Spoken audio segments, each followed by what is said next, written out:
लगा कि संत जी मुझसे गलती हो गई, मुझे अपराध हो गया, मुझे क्षमा करिए। परंतु बात क्या है?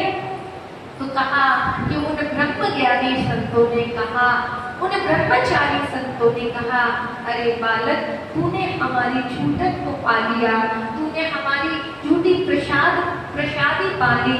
अब तू संसार का किसी काम का नहीं रहा, अब संसार में तेरा मन नहीं लगेगा। अब तो तू भगवान के श्री चरणों तक जब तक नहीं पहुंचेगा, तेरा मन भक्ति की ओर, भजन की ओर बढ़ता चला जाएगा, तेरी भक्ति दिन प्रतिदिन बढ़ती चली जाएगी। अब संसार के तू किसी काम का नहीं रहा। संत जी चातुर्मास पूरा हुआ, संत जाने लगे, तो नारद जी ने कहा, क्या हुआ?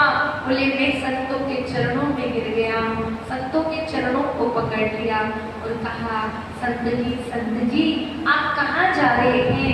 संत ने बोला, 4 महीने पूरे हुए, अब हम जा रहे हैं। तो नारद जी कहने लगे कि जब संत जी जाने लगे तो मेरा हृदय डराया, मैंने संत के चरण पकड़ लिए और संत से कहा, संत जी आप मुझे अपने साथ ले चलिए। संत को दया आ गई।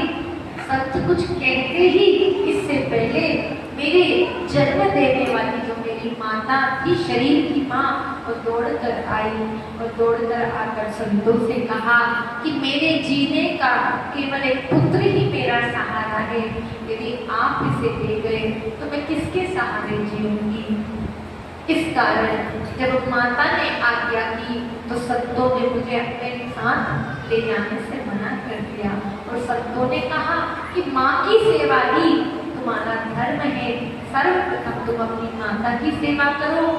जब तक ये जीवित है, जिस दिन तक इसका शरीर छूट जाएगा, उसके बाद तुम संतों की शरण में आ जाना। संत चले गए, लेकिन संत मुझे हरि नाम दे गए। और संतों ने कहा कि जब भी तुम्हारे जीवन में प्रतिकूलता आए, जब भी तुम्हारे मन में कोई ग्लानि हो, जब भी तुम्हारा मन अशांत रहे, तुम इस भगवान नाम का जाप करना। और भगवान नाम का जाप करते करते एक दिन भगवत कृपा तुम पर अवश्य हो जाए। बोले, भगवत नाम देकर वो संत वहां से चले गए और मेरा मन भगवत नाम के अलावा कहीं नहीं लगा। हर घड़ी हर श्वास से मैं प्रभु का नाम लेने लगा, लेकिन नाम लेते लेते भी मन में विचार करता, ना जाने कौन